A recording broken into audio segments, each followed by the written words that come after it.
Which VR platform do you think will emerge as the early frontrunner?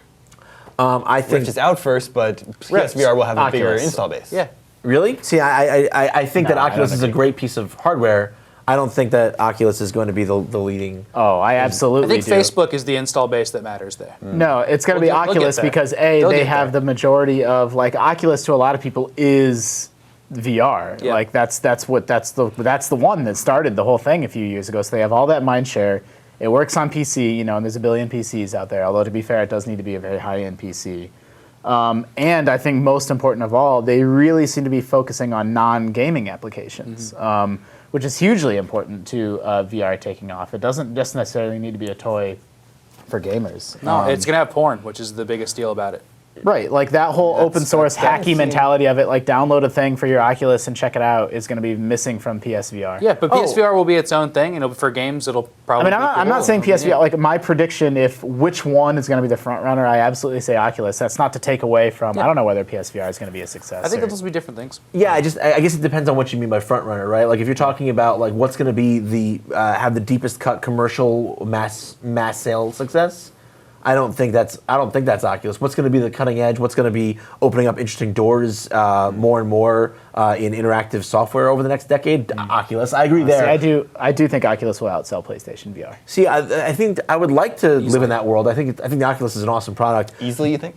Oh yeah. You think so? Even though it costs more. It's owned by the biggest company in the world right now. PlayStation. They can put any resources they could possibly. They can make it $100 if they wanted. PlayStation VR is a peripheral for now, but we'll see what happens. And Oculus is not. Right, that's one thing that I agree that the PlayStation VR has working against it, is that it's a peripheral, and historically those kinds of add-ons, even ones that are supposed to greatly expand the capabilities of the platform, aren't. You said Oculus is not a peripheral? I don't consider it a peripheral though. It's a peripheral for your computer. You can't. Sure, but I don't think it's that's different when you're talking about the PC market.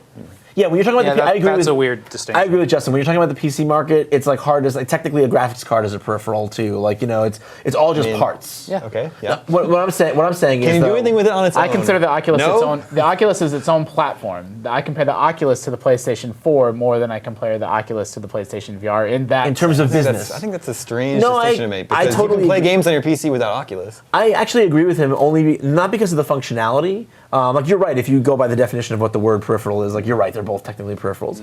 I guess in terms of analyzing what their performance is going to be, I feel like there's a strong precedent in the console world that when you have the box, right, and then you have, after the box comes out, you have this other thing that you can buy for it that even if it greatly expands the functionality of that box, people still look at it as an optional over here thing. Like that market looks as a side dish, whereas the PC market looks at everything that comes out that you can put on your PC as just another option they should think about, especially if it's considered the cutting edge option, and that instantly becomes something that they want. I mean, so we probably have to move on. Yeah. But the peripheral nature of the Oculus will be interesting when you can plug it into a MacBook Air and it works fine. And it'll be even more interesting when you can plug it into your phone and it works fine. It's amazing to me that it takes a $1,200 computer right now to run it. Like, I can't believe we're not beyond that technologically, but that's where we're at. And it's like really early, but that's when all of us will be playing VR. If that ever happens, it's when you can buy a stock laptop and just plug it in and it'll work with your stuff. You can't even play Steam games. Regardless of who wins VR, everyone that tries it, not everyone, most people who try it are enamored with it. It's real, it's here, it's expensive, but not out of the realm of, people buy $500 or $600 things for their household all the time, and it will be, $400 next year, and it will be $300 or $200 in a couple of years, and it is going to be something that's, real within 4 or 5 years, just nationwide and worldwide. I do genuinely believe that. And Mass Effect's going to be awesome.